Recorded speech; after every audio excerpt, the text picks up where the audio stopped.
second biggest monkey head I've ever seen. I used to be an adventurer like you. Then I took an arrow in the knee. The definition of insanity is...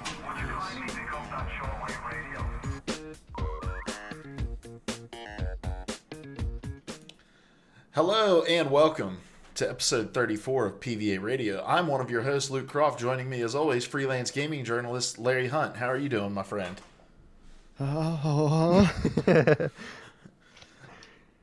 He's caught off guard. It's not true. April Fools.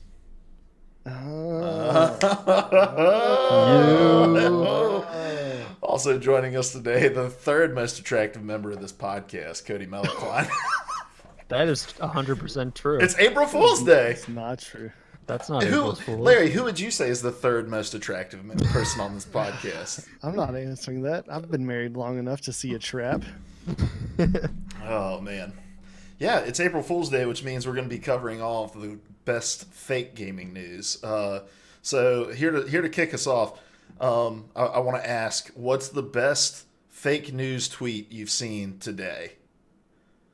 Or fake news, because Larry isn't doing social media. So the best fake news, April Fool's Day news you've seen shared today. Well, I have been allowing myself to get on Reddit, so yeah. Anyway, but see, what was it called? So there was a movie coming out, zombie movie with Bill Murray and Adam Driver. Yeah. And I was like, that's hilarious. But then it turned out it was actually real and it wasn't a trick at all. And I don't know if that counts, but I wrote That's it off. better than But any now joke. I'm really pumped for it. That looks So great. your favorite fake news was real news? Yes. All right. But isn't that the era that we live in? All right, fair enough. You got me there. How about you, Cody? What's been your favorite thing you've seen today? I hate April Fool's Day on Twitter Yeah, me too. because it's just corporations trying to act clever. Mm. I'm trying to think of there's something that Netflix sent out, but I can't remember what it was. All right, well, while you look, I'll share mine because I did kind of spring this Okay. on you. So, Elo Hell Esports, which is run by an assistant coach for the Dallas Fuel, his name's Jane. They tweeted out something today. They host all these like kind of community tournaments from tier 2, tier 3 scene tournaments to like, hey, here's some gold level teams. Well, they tweeted out this fake thing this morning saying, we're hosting a tournament to where if you're a silver, gold, or plat who thinks you belong in GM, we'll pair you up with GMs and you can play alongside them to see if you can, keep up. And everybody responded so positively to this fake news that they were finally like, wait, people actually really want this? And they were like, all right, tomorrow morning at 7 a.m., we're going to host this tournament. We're going to put silver and gold and plat players in with GMs, and then we're just going to VOD review you and flame you about all your mistakes that you make while you're playing. And I was like, this is so perfect. I know I don't know personally many people, but I've played with plenty of people who I think would I'd love to see play in this tournament that's coming up. I couldn't find the Netflix thing, but the thing that Ubisoft did for Rainbow Six Siege, putting the rainbow in Rainbow Six Siege, is pretty great. It's not even like a joke. They're legitimately doing it for like a week. They're just making everything in Rainbow Six Siege like pink with unicorns and rainbows, which is just amazing. Like universally, or are they just changing like one map? I think it's like if you do the quick play maps, which is what I play. But the trailer's hilarious. It's just so fun. Ah, so Cody is a filthy casual. Oh, I'm a filthy casual. All right, Sekiro. well, we'll get to that in just a moment, and we'll see how your filthy casual self is doing in that game. But for now, this is PvA Radio. We get together every week over here on twitch.tv/PvA Radio. Each of us brings one of the biggest gaming news stories of the week, and then we have an in-depth discussion about it. That's every Monday over here, twitch.tv/PvA Radio at 9 p.m. Eastern Time. And then if you miss it live, you can catch it over on YouTube and on podcast services everywhere, including now Spotify. Larry, you weren't here last week to hear this fantastic news. We're now on Spotify. So go follow us wherever you can find you can find us, and leave us a review, and we'd love to hear from you. All right, housekeeping. Let's see. Sorry guys, I feel a little off my game tonight. I don't know what's up. I think I was like kind of racing the clock. Not racing the clock. I was watching the clock, and this is the beginning of the stream. Broken Decimal, welcome. So me and my wife were rewatching Game of Thrones before the next season starts, and she's been asking for like a month. Hey, can we start going back through it? And I was like, I've just been pushing it off because I'm not much one to really rewatch things. But finally this weekend, she was like, all right, let's start watching Game of Thrones. And I was like, we are not going to be able to watch all these seasons in the next 2 weeks. We're already halfway through season 2, so. we binge hard, and so I had to pull myself away from it in order to come do the stream. So I'm feeling a bit frazzled right now, but that's all right. So housekeeping here at the top.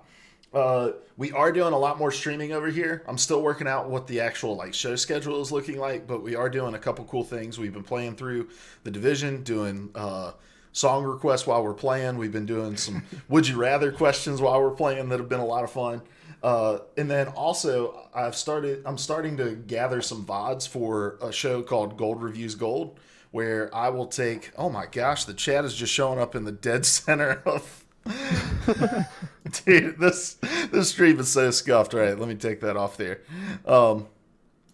Anyway, gathering some VODs to Overwatch VODs to review on a show called Gold Reviews Gold.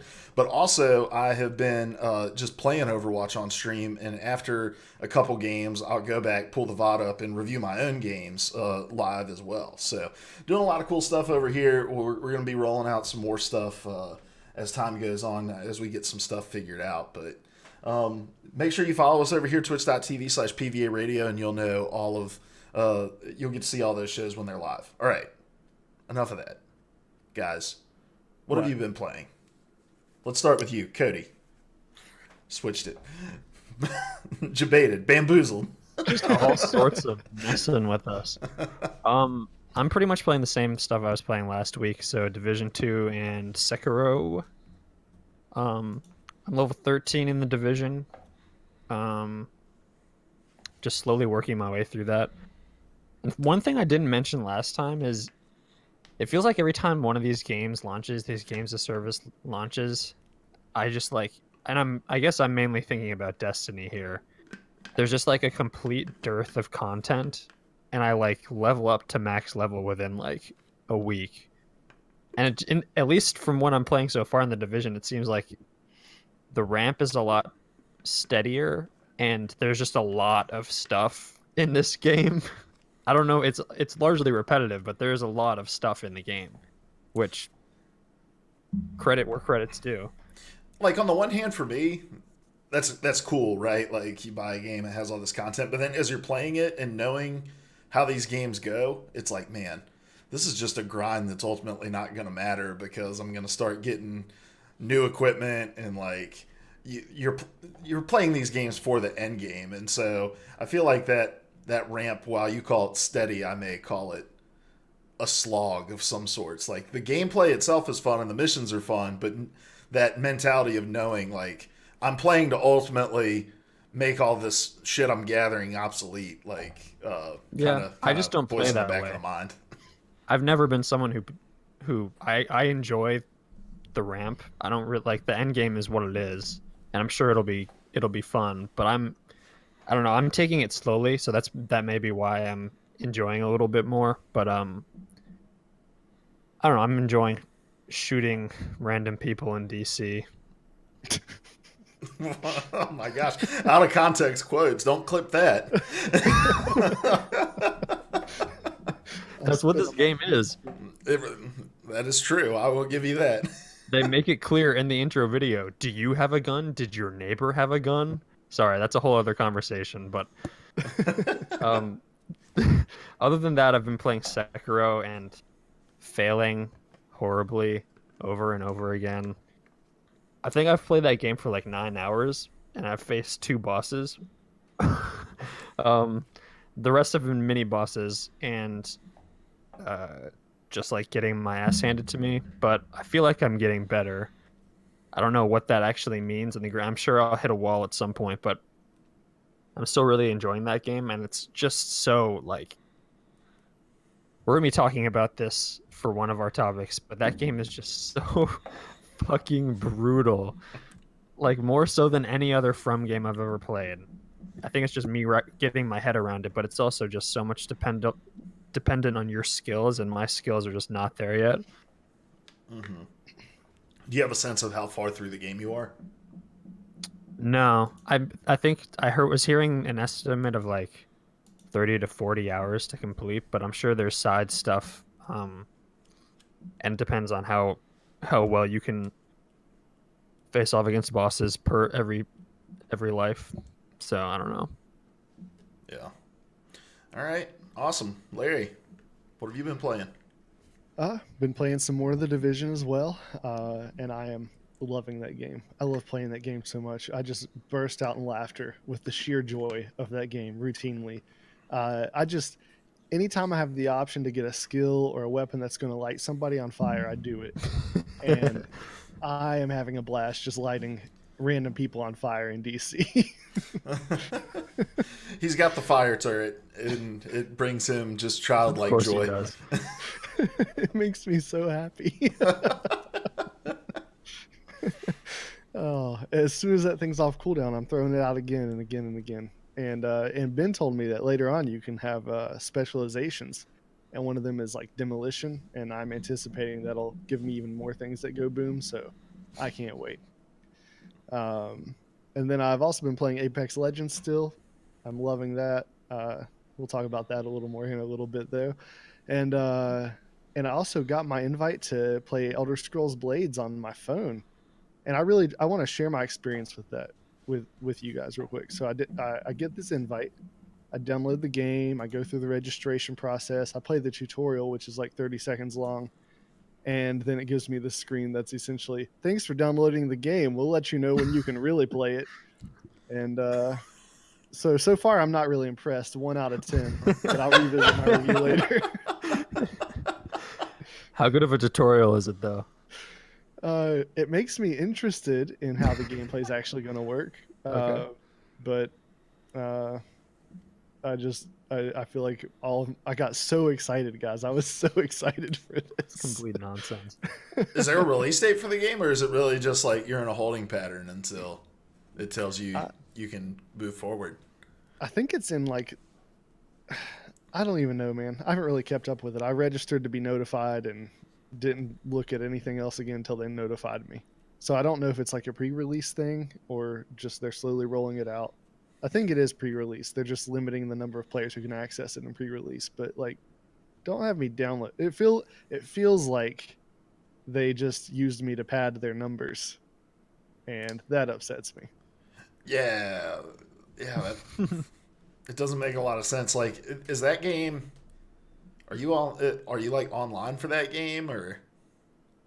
I don't see where you would need to be, but I haven't looked at any of the gameplay or anything. I'm just waiting until I can experience it myself. The rollout just feels like we're testing out to make sure that we can handle the player base or whatever. But if it's not an online based thing, like, it just doesn't make a lot of sense. Yeah, I thought it was a single player thing, but maybe not. I thought it was too. Interesting. I don't know anything about mobile releases. Maybe this is just common practice, but sounds weird. All right, I've been playing a lot of Overwatch. Really trying to just dive in on PC and get better. I was telling Larry earlier on the phone today. I was like, I feel like I'm higher than my ranking when it comes to like game sense and strategy and like what I should be doing. But then I'm like a slow silver mechanically because mouse and keyboard's just been really hard to get used to. But like I said yesterday, I started my stream where I've been going back and watching my VODs and reviewing them live on stream. Have this cool like Telestration app on my computer now, so I can draw over my VODs. It's pretty fun. And it's actually been super helpful already in just kind of identifying bad habits I've created over the years of playing, as much Diva as I've been playing in my life. But I was in a chat with a top 500 tank today and was like, hey, I'm starting to review my own VODs. Like, what should I be looking for? He gave super helpful advice. He was like, look at every death that you have and say, what did I do wrong to die here? Like, how could I not have died? And he's like, 95% of the time, you've done something to cause your own death. And so look at that. And to me, like, and what I've been saying as I'm reviewing the VODs is the people I'm playing with aren't going to change. Like, if I'm in gold, I'm always going to be playing with gold, and I can't just expect them to get better overnight. So all of my VOD review pretty much focuses exclusively on, like, how can I improve? How can I make my team better? Because that's the only way I'm going to be able to climb. So it's been a fun exercise just for my own personal enrichment, but I think it's also pretty fun television to watch if you're an Overwatch player and you want to kind of sit through and see how somebody thinks through things, and maybe you can pick up on bad habits you've created over time as well. So, and then I've been playing Smash Brothers, which I've never been a big like fighting game guy, and I buy Smash Brothers because my wife is a big Smash fan, and she kicks my ass in it all the time. But I've been following this dude on Twitch. His name's Lane Pavogi, and every Thursday he has what's called the LPI, which I think is the Lane Pavogi Invitational. I don't know what it stands for, but it's a fighting game tournament that he has open for his subs, and it just recently got sponsored. And so there's like a little bit of a cash pool, like prize pool, and he's got 30 to 60 people watching him at any given time. So I'm like, hey, I'm in his Discord. I sub to his channel. Like, if I'm in early enough, I can maybe get in on this tournament. So I was asking his chat, I was like, hey, who should I try to main? And they were like, really? In this? Like, Smash isn't like any other fighting game. Like, you can just pick anyone and get good with them pretty much. And so I picked Link because, he's kind of a projectile hero, keeps distance. Like, I was like, all right, I'll pick him up. So I've just been like, I've probably grinded like, I don't know, probably a good like 12 to 15 hours over the last few days on Smash, just playing Link, because I'm joining the LPI this week. I'm going to play in it and get my ass handed to me. Luckily, it's double elimination, so I'm guaranteed 2 games. But yeah, twitch.tv/Lane Pavogi if you want to see me get my ass handed to me in Smash Brothers by people who've been playing way longer than 15 hours with their main. But it should be fun. Been having a blast with it, though. Larry, you said you main Zelda, right? Right. Any particular reason? Because her smashes are deceptively strong, particularly in the air. Like, it looks like it's not going to do anything to you, but if she lands that little sidekick at just the right sweet spot, you're going flying. It's devastating. And I don't think a lot of people realize she's capable of that. Are And she's got a really quick, powerful down smash when you're like right up on her. Are you a Smash player, Cody? Oh, I love Smash. It's the only fighting game that I can play somewhat effectively. And who do you like to play? Bayonetta. Okay.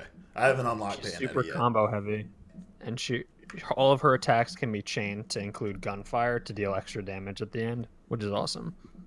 Nice. We'll have to get online and like create a little battle arena and play it sometime. We've got other friends that play a lot of Smash too, so yeah, we'll have to Let's do do that. it. I'm also getting excited about Mortal Kombat 11. I'll be honest with you. That trailer during the State of Play, like, I grew up playing Mortal Kombat on Sega Genesis back in the day. So, like, and I told a story on the PvA Weekly Rundown this weekend where, like, we had this conversion van with a television in it that we ended up hooking a Sega Genesis to for long trips. And me and my brother spent, like, the whole trip learning all of Liu Kang's combos and finishers. And so I've just got really fond memories of it. So the fact that they spent their State of Play trailer really focusing on like that early 90s vibe and introduced it, like revealing all those characters that you fell in love with at the beginning of the Mortal Kombat era, like I was like, all right, maybe I'm in on this. So all right, guys, well, let's jump into it with our topics. And I guess it's me kicking us off today. Because that's what the show notes say. Because I don't believe I changed them from last week. I can't remember. It's okay. I'll start. And I want to talk a little bit about Sekiro. Is it Sekiro or Sekiro? Cody, I've heard you say it both ways. It's Sekiro. Sekiro. I've heard All it both Yeah. ways. But I want the conversation to kind of go beyond Sekiro and into just difficulty in games. So there was an author over on Forbes, and I'll get you his name here in just a second. His name is David Tier. He's a contributor for Forbes, and he wrote this article about how Sekiro needs to put an easy mode. Holy shit, that was my phone vibrating. Yeah, right. I know a fart when I hear one. But he wrote this piece about how Sekiro needs to add an easy mode. And this isn't any kind of new conversation when it comes to From Software games or other games of high difficulty level. But essentially what he was saying is like, while some people may enjoy the grind and the just ass-kicking punishment of From Software games, that in order for other people to be able to experience these worlds and these games, that it would benefit and behoove From Software to include an easy mode in their titles to make the game more accessible to people, but also just so that more people can experience it who may not be interested so much in the plane of difficulty. Now, let me kick off with like what's your experience with From Software games? Are you like hardcore into them, or do you have a love-hate relationship, or do you just not play them? I don't think I've ever played one, and I think it is something that I would enjoy. And if these games had been releasing when I was a much younger man, I would have definitely been buying them, because when I was younger, I was all about like really hard games. Like if someone said something was challenging, I wanted to throw myself in and see if I could best the challenge. But I know that where I'm at in life, that game would wind up just sitting on my shelf in a very metaphorical sense, since we don't buy physical games anymore. And so I just don't get them. I mean, obviously, I'm playing Sekiro right now. I beat Bloodborne. To be honest, I'm not a huge Dark Souls fan, just because of the lore and the setting doesn't appeal to me, and the pace of it is a lot more deliberate, which is not. I didn't respond to it. I played through most of Dark Souls 3 and most of Dark Souls 1. I skipped Dark Souls 2. I like the games a lot, but I think anyone's relationship with those games is by default a love or hate relationship, because that's part of the games is learning through failure, learning through your mistakes, and slowly but surely grappling with the game until you understand it and understand the enemies you're facing off against. So there's always a period where I hate the game and then love the game once I beat the boss, and there's a moment of pure elation, and then hate the game again when it beats me down again. Yeah, the Dark Souls games never really appealed to me much. When Bloodborne was announced, the world itself was like the thing that enamored me. And so I bought Bloodborne at release, and I made it. I mean, probably not. I made it further than I made it in any other Souls game, which I played Dark Souls 1 like way after it came out at the end of the 360 era, and ended up like, I think I beat the first boss and then just never went back to it because I was like, I'm not really feeling this. But with Bloodborne, it was that the game just got so challenging, and so I didn't include it in the what have I been playing this week because it was short lived. But I tried jumping back into Bloodborne, and it was funny. Like I had been watching some streamers play Sekiro, and Lauren watched me. Lauren was in the living room while I was watching one, and she was like, "What is this game?" I was like, "It's Sekiro. It's like Bloodborne or Dark Souls." And she was like, "Bloodborne?" I was like, "It's that really, really hard game I tried to play that one time." And she said, "Oh, yeah." I didn't like you when you were playing that game. She's like, you would just get like unreasonably mad, and which is true. I did like, but I stuck in it because I wanted to like experience that world. I just thought it was so cool, but I ended up quitting at the Gatling gun mini boss that I learned was a mini boss last week, and just never picked it back up again. Because I don't enjoy being frustrated. I'm not the guy who's like gonna buy a game and it's like, what difficulty do you want to play on? And I just crank it up to the max because I don't like replaying things, and like I feel like the Souls games especially, they're designed for you to play over and over again. Maybe not necessarily from start to finish, but section to section. Like you're going to play this section 40 times before you ever get to the boss, beat it, and find the next campfire that you can set up at, or lamp, or whatever they were called in Bloodborne. Bonfires. Buddha statue. So yeah, that's my general feeling about it. And so I think it's cool. We have we don't have any super hardcore Dark Souls fans in here, but we have people kind of running the gamut. Would an easy mode in a From Software game be something that would attract you to play them more? If you could say, like in my experience, like, oh, I can experience that world, but it's not going to be nearly as difficult. For me, it would not, because what is alluring about these games to me is overcoming the challenge. It's not the world that I'm drawn to. I don't know anything about any of the worlds. The only interest I have is people said this game's really hard. I bet I could do it, but I don't have time to do it. And so an easy mode would not give me that same sense of satisfaction, and it would not increase the odds of me picking one of these games up. An easy mode wouldn't interest me, but I'm sure we'll talk about this. This is such an interesting conversation because it's ultimately not about, at least to me, it's not about whether I would use it. It's about whether other people would use it. And I do believe people would benefit from... easy mode is like a catch-all umbrella term for what people are talking about here, and I don't think it's constructive to talk about it that way. I think there are ways that From Software could ease people in who aren't just up for the incredible challenge, but do like no matter what people say about From games, and they always describe them in terms of their difficulty, the world design and the world building is also a huge part of it. The subtlety of it and the way that it forces people to become historians and kind of archivists.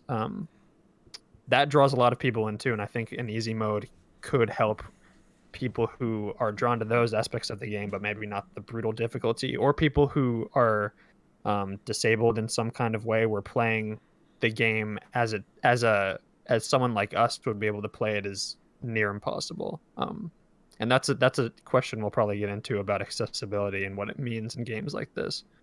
Mm-hmm. Yeah, I think for me personally, like, there's really nothing that would attract me to go back to like play Dark Souls, just because that world, and those games aren't built on much of a story, and so it's not even about going and experiencing that. But with Bloodborne, I think, like, had I had the option, what I tend to do a lot of times is I don't choose the easiest difficulty when I go into a game. I'll pick like maybe one tick up from the default, because I do want a little bit of a challenge. And then if I get to a part that's kind of frustrating me, I'll drop it down, finish that part, and then, crank it back up for the next part. Like, it's a concession, but to me, it's like, what's the price to keep moving in a game? Like, keep progressing.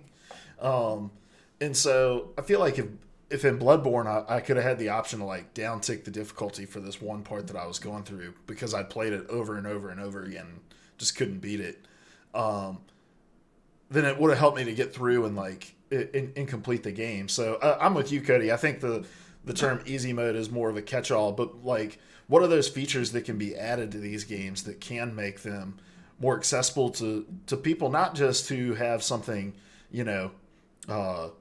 that you mentioned, like people with disabilities, but also just like people who psychologically, like, for me, I don't want to play something 40, 50 times before mastering it to be able to move on.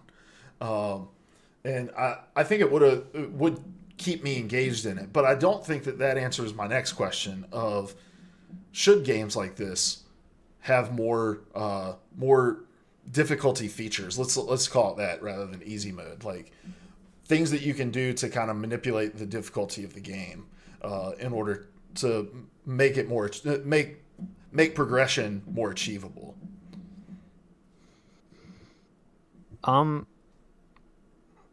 think it's interesting because in this conversation, which I was following on Twitter as much as I could, a lot of people cited Celeste, which came out last year. I don't know if either of you played it, but it was a Switch game. It was a brutally difficult platformer. It was really good. It was just really hard. But they had a number of accessibility features that did allow for people who just wanted to progress. They had multiple difficulty levels, but they also had sliders for certain aspects of the game, like you're talking about, Luke.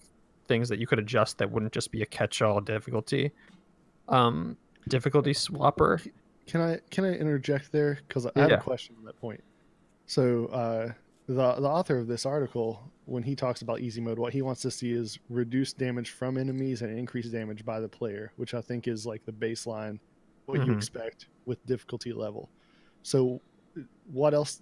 Could you give me some examples of what else Celeste did that you could modify? Because it was a platformer, it's essentially modifying the pace, I guess you could say, overall the pace. What I would say the equivalent of that in a Bloodborne or a Dark Souls would be somehow this would require a lot of work on From's part, so I can never see them really doing this, but those games are all about animations and like understanding and reading animations, but so somehow either slowing those down or modifying them to make them either more readable or easier for the player to react to. I've seen people throw that around. That would take an extraordinary amount of work, especially in something like Sekiro, which is so fast. So I think there is a place for this kind of stuff. I would hesitate to make it like what you were saying, Luke, where you can drop down at any moment. I personally don't think that belongs in a Dark Souls game. I think you either choose easy mode and kind of stick with it, or you choose the normal mode and you kind of remain with it, because the whole point of the game is if you're having a tough time with one part, you learn to overcome it, and those lessons carry over to whatever your next challenge is, and you kind of slowly build up your skill ceiling. If that makes sense. Mm-hmm. Yeah. And I did play Celeste, and I beat Celeste actually. Yeah. And I didn't use any of those difficulty features. But the difference with Celeste was like it throws you back into it so quickly, and it's just a screen. Like you're getting from one end of the screen to the next, and there were some like actual runs that you had to make or whatever. But for the most part, it was. And if you died, you just immediately respawned. Whereas like you lose progression in Souls games if you die, right? Like you lose all the whatever you're collecting, and unless you retrieve it, that stuff is and if you die before you can even get back to it, like you lose all of that. And so with Celeste, I felt like I was getting better at it as I went through, and that I wasn't losing much when I died. Like the cost of dying was so low, whereas in Souls it's just not that way. Like dying costs you quite a bit, and so the lesson you're learning is rather expensive, not just in in-game currency, but also just in time. Like, yeah. And that's my thing is like, I think I played Bloodborne. I think the main reason I stopped was just like, I was like, I just played 4 hours of this game and am no further than I was at the start. And, one thing he keeps talking about here is like respecting the player. And I think Larry probably knows what I'm about to say. Like, I don't know. I think there's nothing more respectful of somebody than to respect their time. And if I've spent money on your game and I'm dedicating the time to play your game, I think the most you can do is respect me with some sort of progression within your game in the time that I sit down. And when I look back and saw that I had put 4 hours into a game and I was no further into that game than when I started. Like, maybe I couldn't have consciously said that at the time, but looking back on it, I'm just like, that's kind of disrespectful of the people who are dedicating their time to engaging with your product.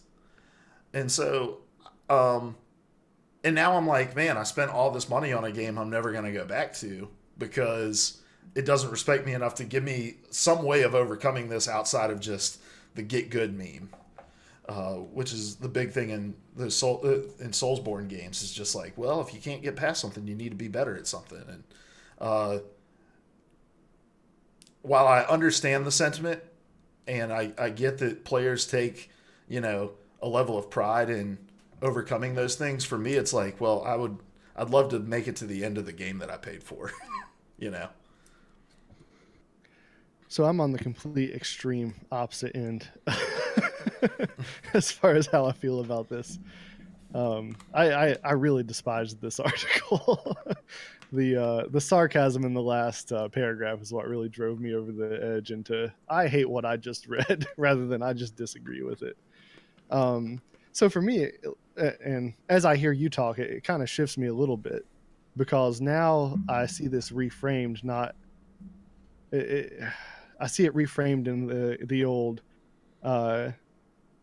is the art created about the person receiving the art, or is it about the person creating the art? Right. So, I see your perspective of respecting my time because I paid for the game, but from the perspective of the people making the game, if they wanted, I don't know if you read through the Ian Hamilton tweet thread, but he talks about the distinction between what they wanted to make, what a developer wants to make, and how they didn't set out to create a game with a high skill level, but a game that was about enjoying the feeling of success through persistence. And so when you shift to an easy mode, you completely change that dynamic. It's not the same product. And I don't know. So I disagree that like an artist is responsible to create the experience that you want to have, which is what I hear with the respecting my time and the repeated respect the player. The quote that really burned me up was when he talked about how the gamer cannot be trusted with their own gameplay experience. From Software didn't set out to create the experience that the author of this article wanted, and I think that's so I strongly disagree that like it should be just all games should have an easy mode and have ways to adjust difficulty for a player because they want it. The only place where I see this as a legitimate argument is in the arena of accessibility. And I'm willing to hear the conversation there for sure. And I recognize that at the end of the day, that would accomplish the same thing that the people that just want an easier experience want. And in fact, the article, it felt like it just touched on that and tried to make it about that. But at the end of the day, the article wasn't about that. The article was about that Dave Thier having easier go at these games. And I just don't think that from... Oh, I believe he Is he lagging out? Yeah, I think he lagged out on us a little bit. We'll see. I don't know if you heard my conclusion, but I'm done. You're back. What was your conclusion? That hold on, I'm closing the article and hopefully it'll help me out here. That Dave Thier touched on accessibility and in some ways tried to make his article about that, but the brunt of the article wasn't about that. It was about that Dave Thier wants an easier From Software experience, and at the end of the day, I just don't think that From owes that to him. Yeah, I think ultimately I'm probably somewhere in between you guys. This is a really complicated conversation, I think, primarily because we've already kind of addressed several threads that are part of this conversation. And another one is, I think, I saw a lot of from certain people is this idea of gatekeeping and exclusivity. And there's certainly a hefty amount of that. I think this is mostly pointed at the community that has sprung up around Soulsborne and From games. The the idea that the difficulty is a gate through which you can't enter unless you are part of the Get Good clan. And it's for certain people who I think would enjoy the world of a Bloodborne or a Sekiro, or another great example is Cuphead. People who would enjoy the art and design of Cuphead, but for whom the design of the game was just a gate past which you can't advance. I think a lot of people view that as sort of like it's like there's an us versus them, and the us is the people who can somehow push through this challenge, and them is everybody else who's too soft not to do it. That's definitely a part of this conversation. I also think, I don't know, I think if you can play the game the way you want to play and someone else can play the game the way they want to play, I don't see anything wrong with that. I do understand the point that, like, From doesn't design their games for everybody. From designs their games for people who are willing to grapple with them until they can come to terms with the game that has been made. And there's a certain amount of artistic integrity that I respect there, but I also think, especially in the case of Sekiro, it's going to push a lot of people away. You always hear things about people like, oh, this is the one I'm going to try. I was going to try Bloodborne. I was going to try Sekiro, and they just bounce off of it. Kind of like you, Luke. You got into Bloodborne for a certain amount of time, but just bounced off of it eventually. From has been doing that and is willing to risk that in favor of the people who do somehow learn to get on their wavelength and work through it. And I do respect that to a certain amount, but I do also think there are so many more people who would enjoy these games if there was an option to be able to kind of limit that frustration.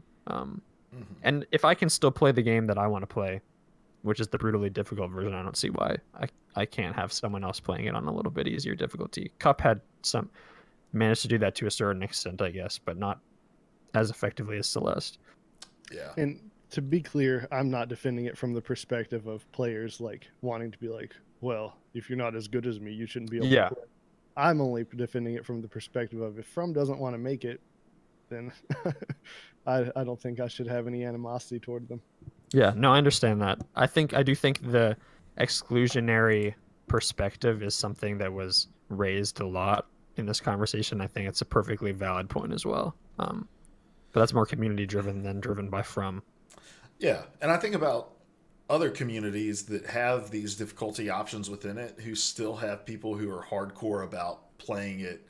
I think about like Halo, right? Like Larry, you're one of those guys with Halo. Like you play it on Legendary and get all the skulls. Like and that is a subsection of the Halo community that takes their niche very, very seriously within it. And so it's like these places can, and I'm sure that there are gatekeepers in that community who say, well, if you don't play it on this, if you play it on the default difficulty, yada, yada, yada, then you're not really playing Halo. Like, those gatekeepers are going to exist everywhere. But the point being that audience gets served regardless of whether or not other modes exist.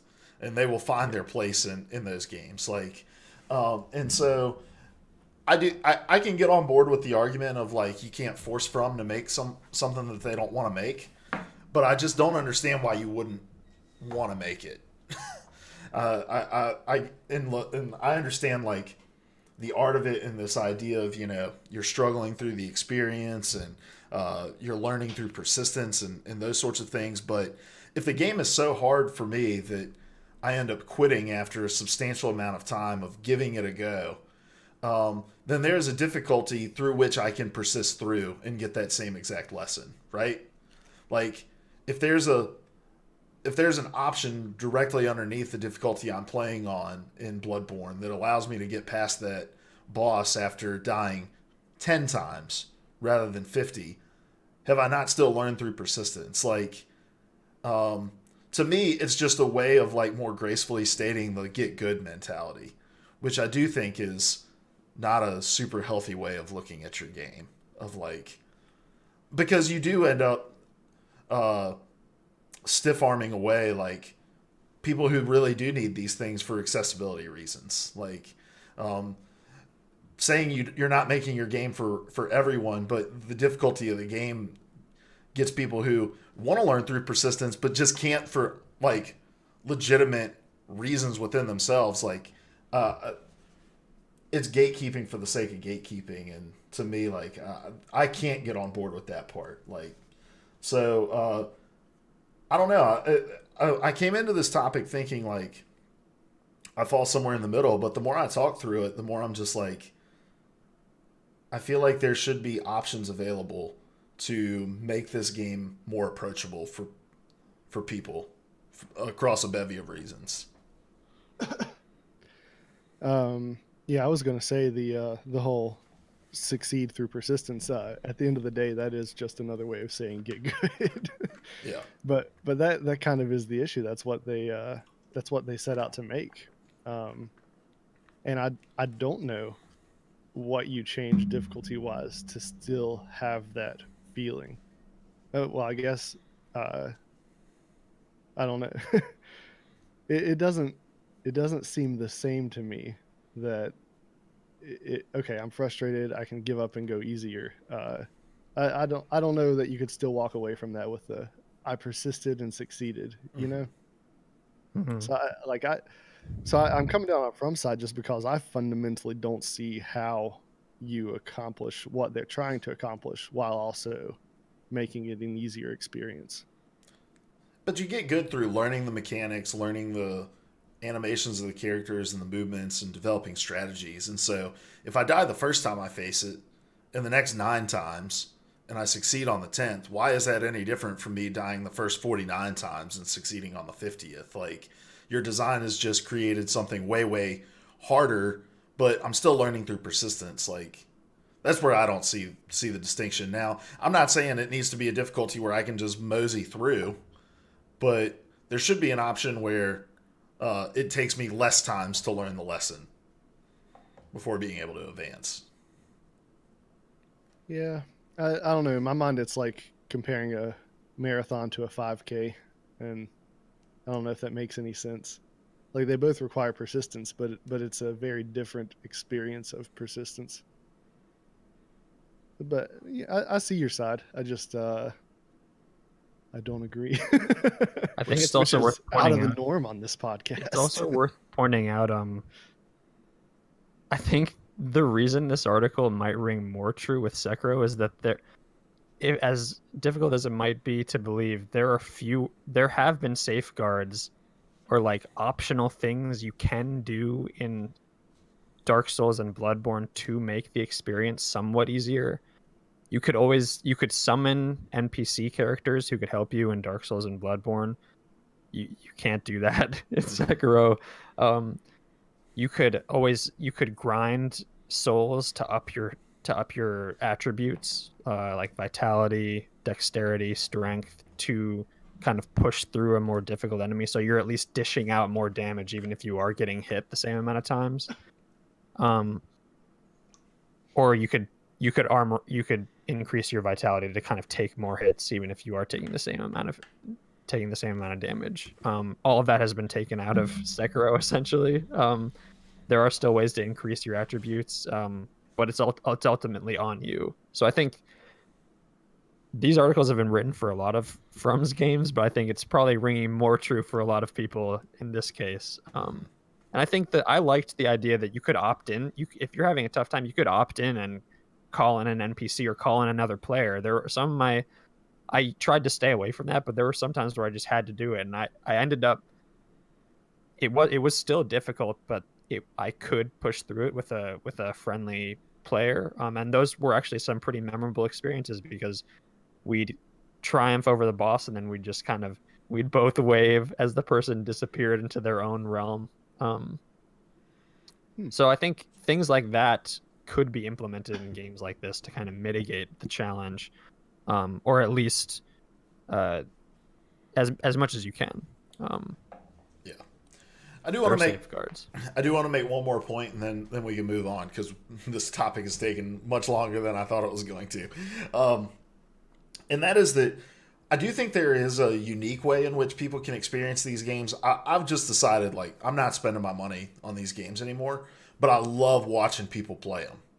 And, like, so I've been watching a couple different streamers playing Sekiro, and while it's not me that's accomplishing the big boss battle, it's like when I'm watching somebody and I'm invested in it and I've seen them do it 30 times and they finally succeed on the 31st time, like it's not quite the same feeling, but you still get a similar sense of like that excitement and that sense of overcoming. And so I do think that being able to watch other people play these games does add a level of like being able to experience the art of the game and but not personally feeling the frustration of playing it. So, all right. Well, let's move on. Larry, what is your topic? So my topic is about Apex Legends. So I guess it's been a couple weeks now since they released their Battle Pass. And I bought it because mainly I want to support Respawn because I love them. I want them to succeed. But I'm not real impressed with the Battle Pass. Have you guys had a chance to look through the Battle Pass, see what it has to offer, and if so, what do you think about it? I think as far as Battle Passes go, it is on the weaker side, leaning towards the weakest that I've seen Battle Royales implement, outside of maybe like PUBG's. But I felt like it was a little uninspired. And yeah, like I guess the only other battle passes I've really interacted with are Fortnite's, and I've bought a couple Fortnite battle passes because I think what you will about Fortnite, but the cosmetic stuff is normally pretty interesting, and the progression system is interesting as well, like where you kind of unlock stuff via XP and then you unlock other stuff based on achievements that you accomplish. So I think they're done super, super well because there's a lot of diverse content within it. There's a ton of like skins and stuff that visually alters the game as you're playing it. Whereas this game, it was like one skin outside of the 3 you unlock at the beginning. Yeah. And then as far as character skins, that's it. Everything else is like banners and stat trackers and a bunch of other shit I don't care about. Like, so yeah, felt like they kind of and the fact that they didn't just like include the main character, like the new character in it as well. Mm-hmm. Like, it could have been better executed, I feel like. Yeah, I looked at it for a little bit. It's just disappointing that for everything else, Respawn has done to kind of move the genre forward and help evolve battle royales. This was the one area that they didn't really do that. It's just kind of phoning it in. So you get, for listeners who might not know, you get 3 skins right out of the gates, and you can unlock another character skin, but it is way deep into the battle pass before you get to that. And the skins themselves are cool, but they're not like very complex. They're more or less just another paint job on your character. Like they aren't on par with some of the legendary skins that you can unlock in the base game even, I don't believe. And then there are a lot of weapon skins, and that's pretty cool. But then the rest of it's like stat trackers. I don't think stat trackers have any business being in something like that. That's just a silly thing to put behind the play wall or the paywall. Like just yeah. I would have liked to see more skins. If the skins are going to be that simple, like I'd like to see if the skins are going to be that simple, I'd like to see every character get a skin, because there wasn't a whole lot of effort put into this. That may not be an okay thing for me to say, but that's how I feel when I look at them. And if you're only going to have a handful of skins, they should be pretty standout skins. Mm-hmm. So right now I feel like they've just given us a grind without much reason to grind. So my next question is, what does it take to lock someone into the grind? Is it enough to just have a grind, or does there need to be a better reason? I think for some people, like, just having a grind matters. Like, if it's a game that they already enjoy, like Apex, like, I don't think just having a grind in and of itself is ever going to attract a solid enough player base. But if it's a game that people enjoy, and then you just dangle a carrot regardless of how, tiny or possibly rotten the carrot is. There's going to be people that chase it.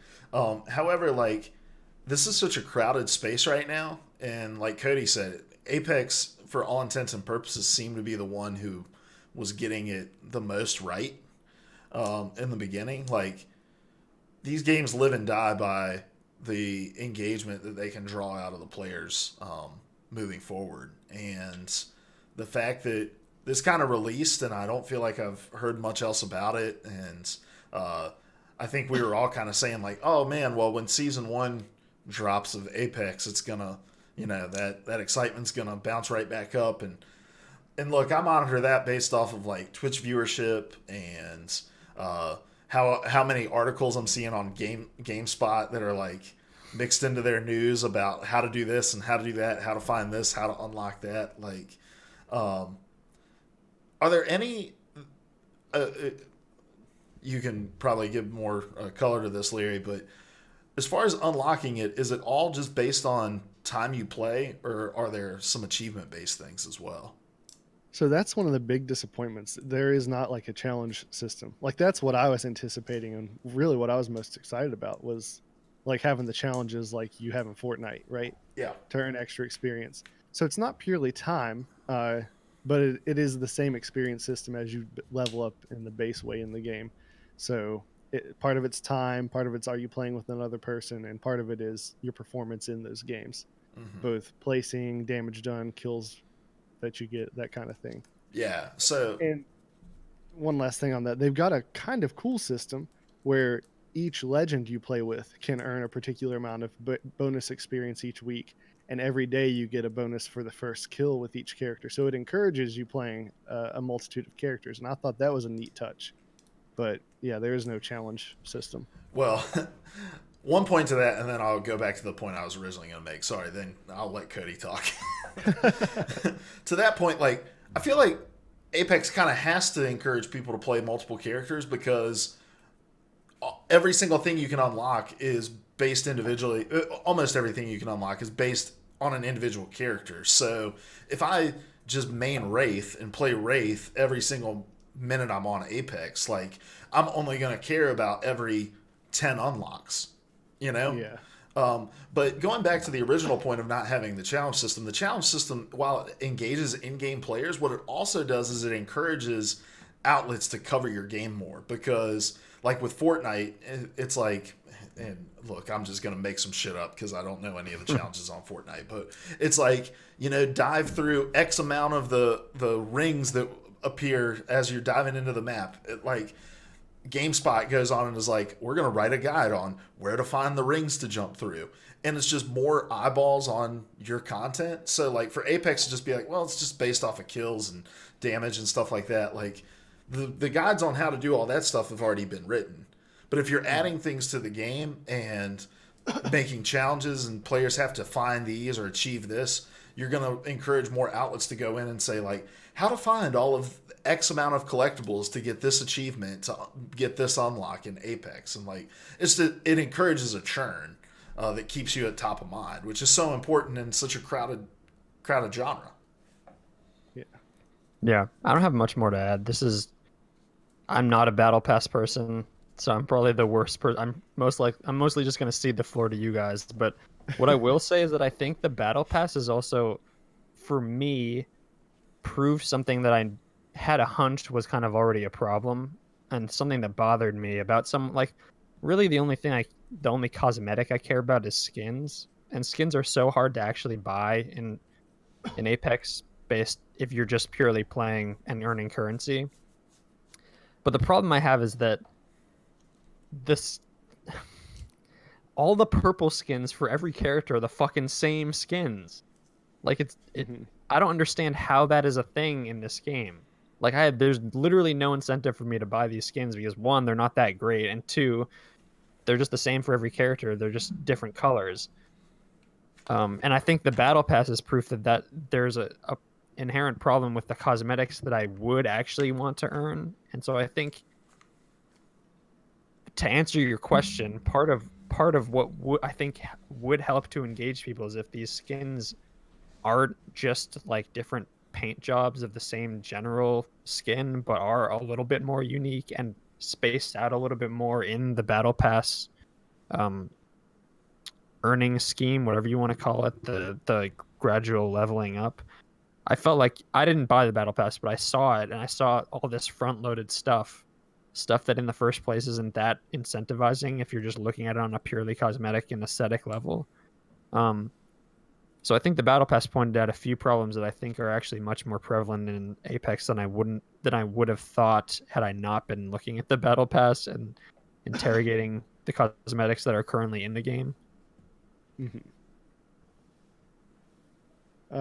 And that's bleeding into the last question I have, which is what makes for a good battle pass. And you could be specific to Apex, like what'll make it better, or just broadly more general if you'd like. But I mean, you've hit on the big thing. It's cosmetics that people care about, because people will care a ridiculous amount about imaginary cosmetics for their imaginary person, and I am one of them. It's hard in a game like Apex where you don't see your character all that often too. Like, it's hard for me to get really excited about cosmetics for a skin I'm gonna see like 2% of the time I'm in the game, like while I'm diving in and while I'm not even crawling around. No, the only time you see the skin in game is when you're diving in, right? Then you get to see it in your pause screen. I just want people to see it. I just want them to recognize me. But I think your battle pass is more about getting how to keep players engaged, and I think more than anything they can offer as rewards, it's about the challenge system and, you know, giving people concrete objectives that they're trying to accomplish. I think is more important. I think that's how Fortnite has succeeded, honestly, because each and every week you turn on the game and it's not a totally different game, but it's a different game in the sense of like, okay, well, these are my challenges for this week. I can go back and retroactively unlock challenges from previous weeks, but I need to log in each week to find out, you know, what's the game asking me to do now. Mm-hmm. It forces you to play in ways that you might not be playing already. Mm-hmm. And if you're already watching a streamer who's like kind of quote unquote mastered the game, watching them go after the challenge is also an incentive to engage with the content in another way. So yeah, I totally like challenges in Fortnite have arguably kept it going more than the cosmetics. Yeah. And I wouldn't buy the battle pass. I'd be interested in watching people pursue those challenges, because I think there could be some really interesting ones in Apex just based off all the skills the characters have. Yeah. So there are several things I think could improve the Apex Battle Pass. One is cosmetically, there's a lot of things that can happen in this game that aren't happening already. I mean, the skins could be better, sure, but beyond that, you have voice lines in the game, but you can't trigger those voice lines. They only happen in like preordained times. Like, give me the opportunity to like hit my D-pad and just trash talk, and give me some lines to unlock, right? When everyone's jumping out of the airplane, there are all these randomized color trails behind them. I think you could have a lot of fun with that. Letting people decide what's going to float out behind them while they're flying through the sky. So I think there's a lot of room cosmetically to goof off a little more. But the big thing, I'm with you, is the challenges. And something I'd like to see attached to those challenges is on your Legends badge, I think it's called. So the thing that shows up when you select a character, and if you're the champion, and if you have the most kills, it's plastered all over the world that you're fighting in. Like, there are all these opportunities for people to see that. On that, you get to display 3 badges. And right now there are in-game badges attached to particular achievements. Each season, just have some challenges and attach some badges to accomplishing those challenges. I think that would be a really cool addition as well. Mm-hmm. But yeah, at the end of the day, I'm just hoping that this was like, we're going to dip our toes in the water here because we're not sure how this game's going to do at launch, because we're still less than 2 months out from this game's launch, I think. We may be over the 2-month mark now. So I'm hoping this was just like a conservative attempt, and that next time they're going to amp it up, but we'll have to see. Well, 2 things. First of all, that'd be a dumb as shit approach if that's what they do, because the time that you strike while the iron's hot, you know, and you plan for where you dress for the job you want, not the one you have, right? So, But secondly, I think another cool thing for them to add into the battle pass would be finishers. Like, if you could have custom finishers, and then put the damn characters in the battle pass. Like, we've seen the roster leak. There's a billion characters. If you roadmap it to where you're unlocking 3 different characters as you're going through, and then at the end of the season, you give people the opportunity to buy the characters or whatever. Like, that incentivizes people to play. Like, that is the most unique thing about your game. Use it to your advantage. Leverage it, not just for the little influx of cash that you can get, but for the constant engagement. And maybe they're linked to challenges. Maybe they're not necessarily linked to, reaching level 25, 50, 75 of the battle pass or whatever. But just like, hey, you accomplish these 3 things and you get, whatever, Octane, and you unlock, you achieve these 3 things, the next character. Like, leverage it. And with each character having such unique personality, that lends itself to getting the kind of challenges that you would do to unlock that character. Yeah, definitely. Like, get 50 kills with explosives or something like that, and you unlock Octane. You can do things like that. It keeps people coming back. So, all right, Codsworth, what is your topic? My topic is all about Borderlands 3, which was recently revealed finally after much anticipation and much talk at a pretty, I think subpar would be putting it kindly, presentation by Gearbox. Disastrous would probably be more. Yeah, disastrous would probably be more of an accurate term. There we go. Didn't they played the wrong video at one point? Yep. They had this scuffed magic trick where they accidentally showed the cards. It was like a magic trick where they were supposed to find the one that had the signature on it, but he accidentally showed it, and it was clear that they all had signatures on them. It was like an Eric Andre sketch. It was just so bad. It was like a Devolver Digital. Yeah, exactly. But at the end of it, people were rewarded with an actual trailer. Actually, I think close to 4-minute trailer for Borderlands 3. And this might tip my hand as to how I'm thinking about this, but it is very much more Borderlands. And for a lot of people, that's great. For some people who wanted a little bit more, that might not be so great. But before we kind of talk about the trailer and what we think about Borderlands and the current state of the industry, what is your history with the series? Did you play 1, 2, any of the spin-offs, anything like that? I played 1 pretty extensively. I didn't beat the game, but I put a lot of time into it. And I played another one later on. I couldn't even tell you what it was. Dizzy had it, and we played it at Luke's house. That was 2. Yeah, okay. Yeah, we played.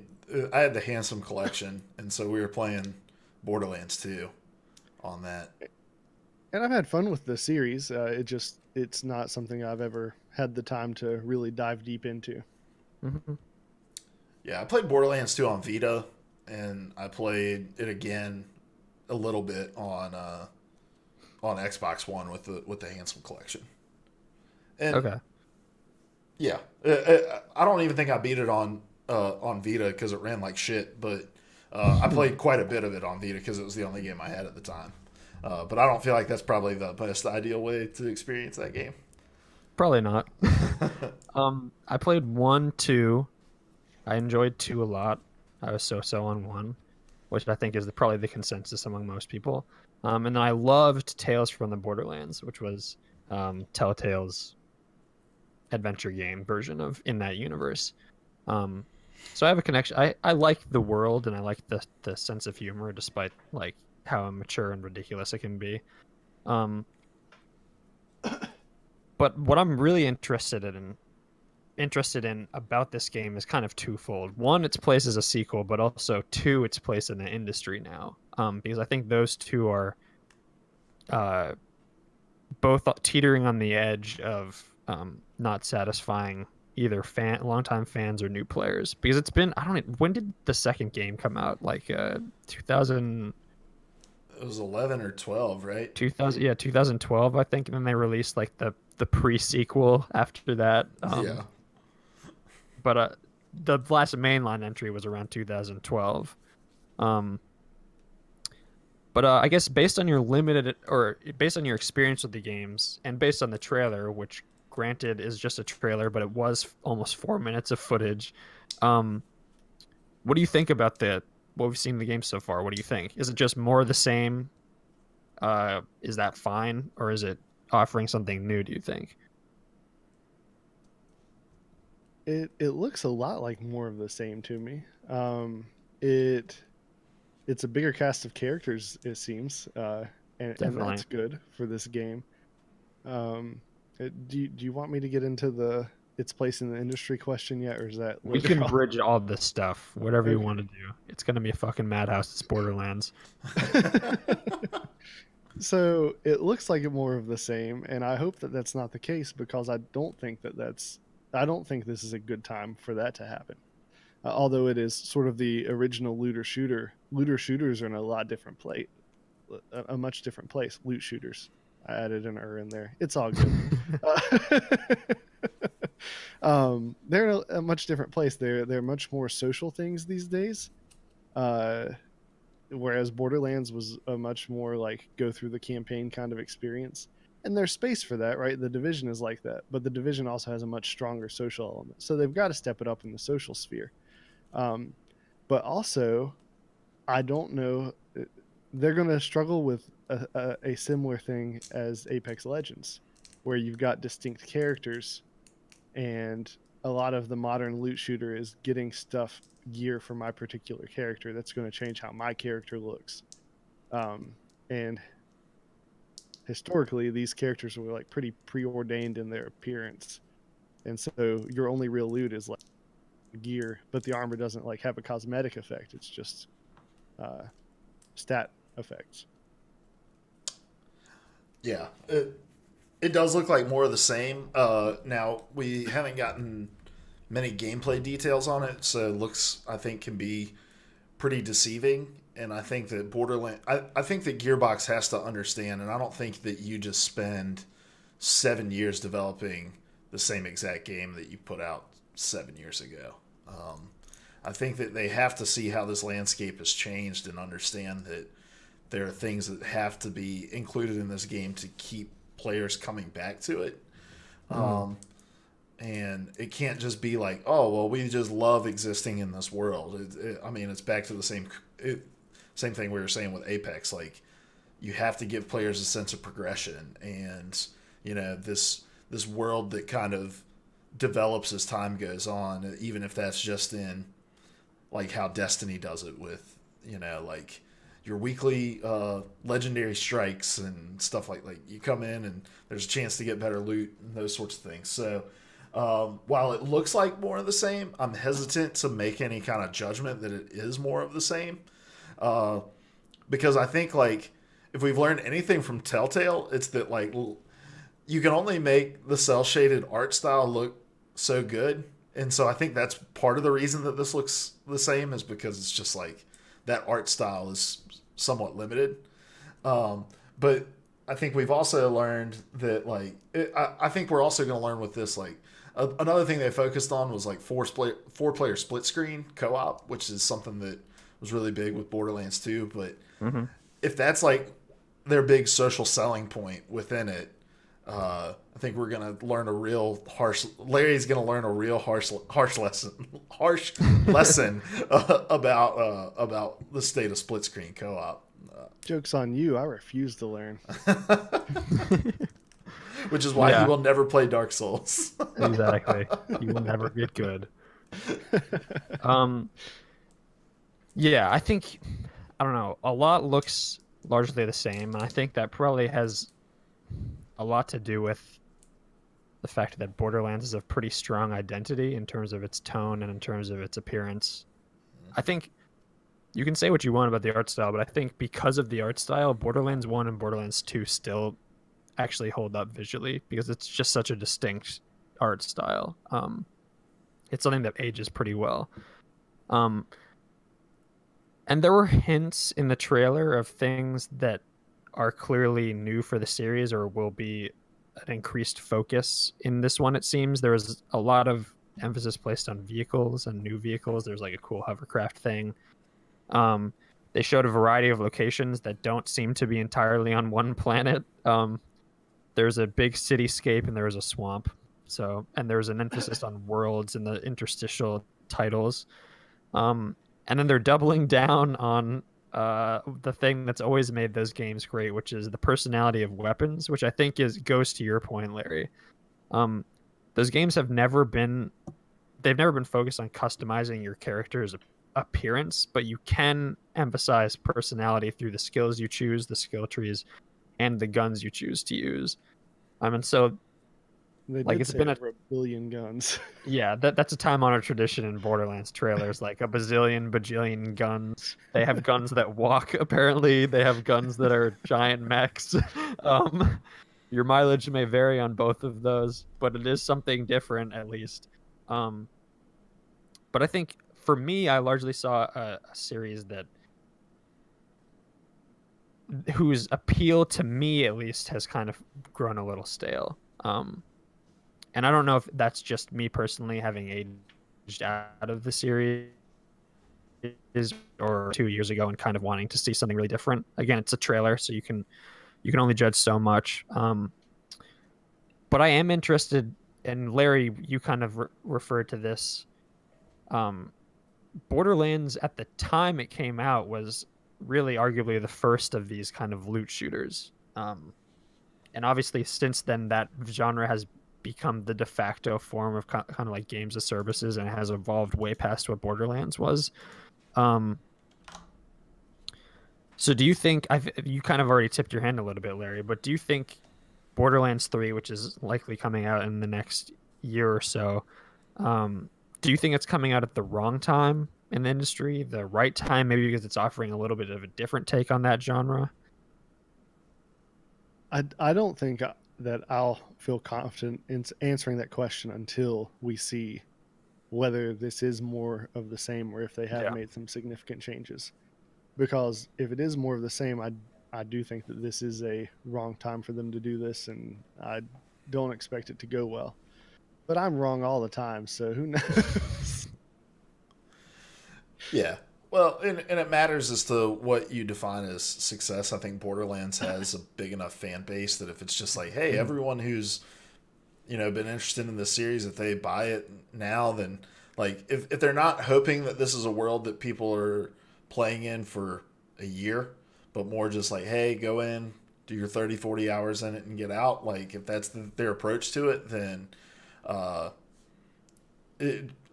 I think it can certainly be successful within that. But as far as like making a bigger impact as a whole, if they stick with the same model as Borderlands 2 or whatever, then yeah, I just think there are people who've taken that genre and built on it in better ways, and that'll show. But again, I'm with you, Larry. Like it's hard to make any definitive statement until we see that they're like, all right, it's just basically Borderlands 2 with a bajillion times more content.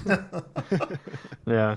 It's so interesting though, because like I was kind of to your point, like I was thinking, like what games do we have now that are like cooperative, campaign driven, like 30-hour experiences that aren't just like games as services? Mm-hmm. I couldn't really think of anything. That's obviously a very specific, but like a long co-op experience used to be something that companies would invest in and people would play, and I'm sure people would still play them, but it just occurred to me how at odds what Borderlands was is how much at odds that vision is with what these games are now. Yeah.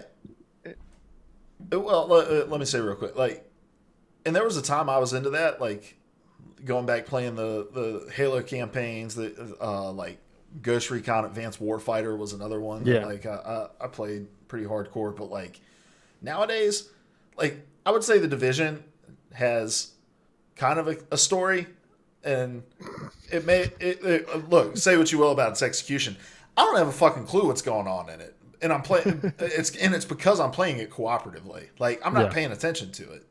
I'm enjoying my time playing with friends. Like so, in a game like Borderlands, that's like constantly hitting you with jokes and like the dialogue is very like has a lot of character to it. Like, it's all going to be lost on me in a game like that because I'm really just focused on playing with my friends. Like, the cooperative experience has evolved for me to be a social time to catch up with people I don't get to talk to as often as I would like.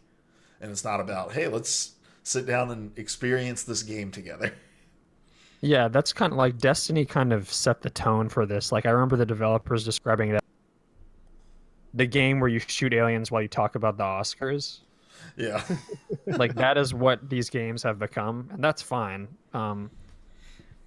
I just wonder if Borderlands, if Gearbox retains much of the DNA of the franchise, how that will appear in the industry today. I don't know if it's a relic or, like, to me, actually, that sort of appeals to me because it is different. I can only play I can only play the Division, Destiny. I can only play one of these games because you have to invest so much time in it to actually really have any sense of accomplishment. And you are just dedicated to that game for the next few years.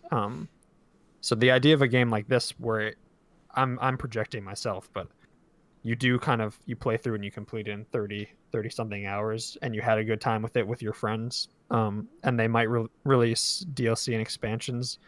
There's something archaic, a little archaic about it, but there is something also sort of appealing to me about that.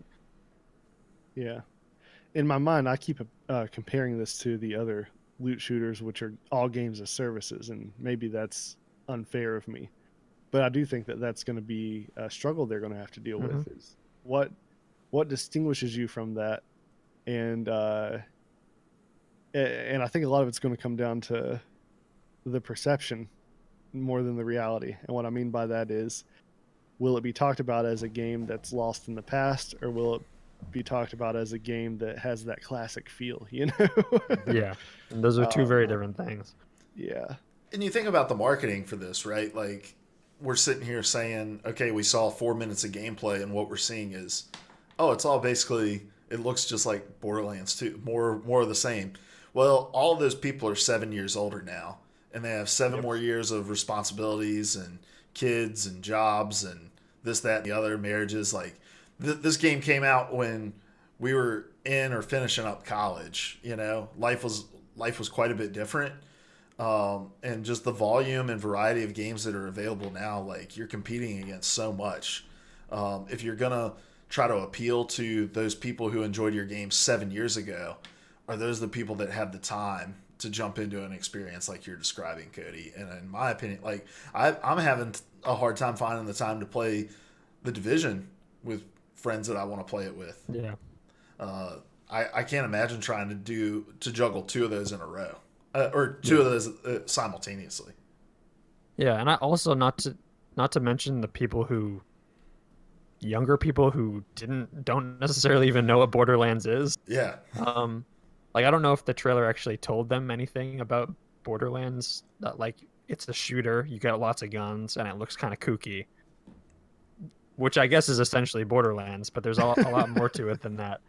I guess I don't know. I'm confused about where this game will actually exist in the industry, but I'm also sort of interested to see where it ends up landing. And I think they said we'll hear more about it in detail like this week or next week. Yeah, late this week. So I'll be interested to see more details about what exactly this game is.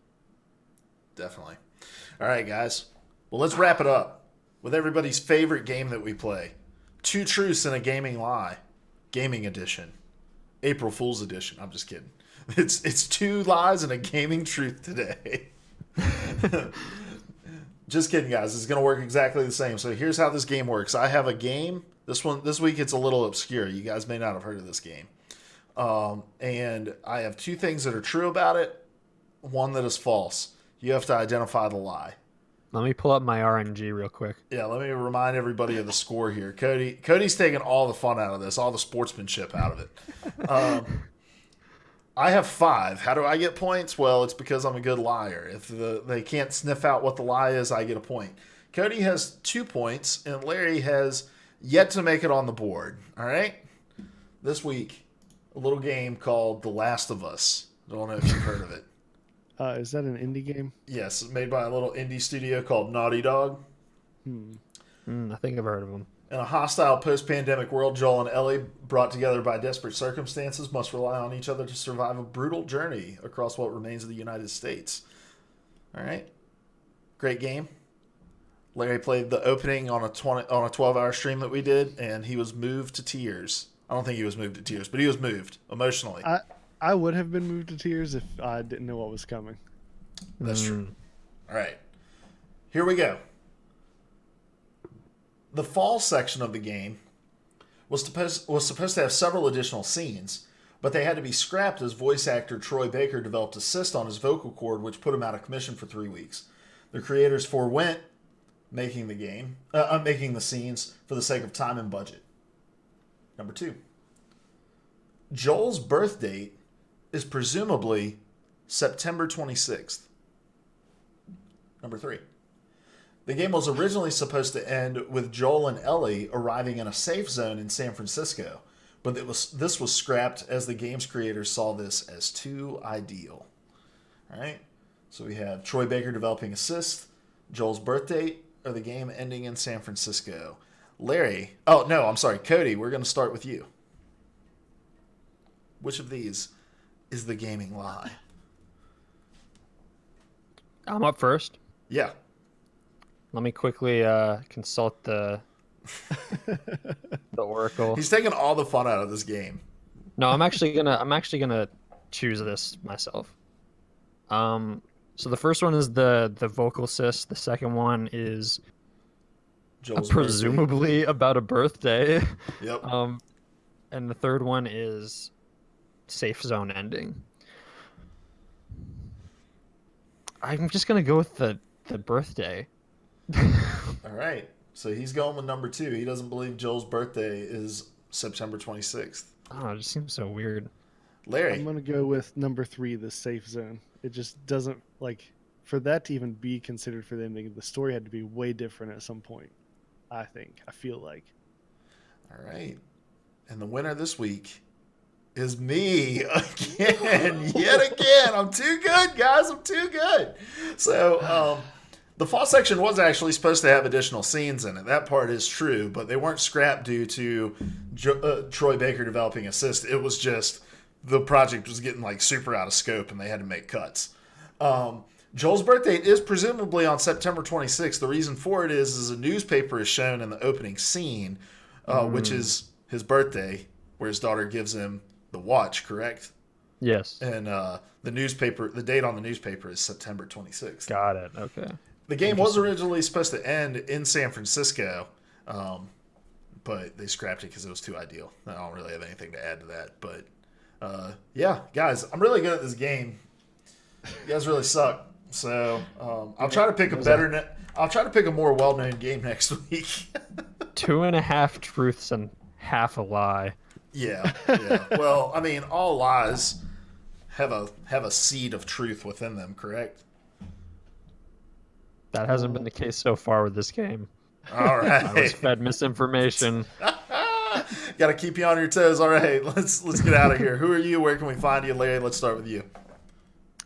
I'm Larry. You can find me on Twitter at LarryHuntsZombies, LARHUNTS Zombies. And I'm still not back to regularly tweeting, but you will see sporadic things show up. I did tweet about my presidential campaign, Hunt 2020, abolish the sun. All right, Cody. I'm Cody. You can find me on Twitter at ProElectioneer. I think I'm probably going to be tweeting more. I'm going to try to more regularly tweet stuff that I'm writing and working on. So expect a little bit more about that.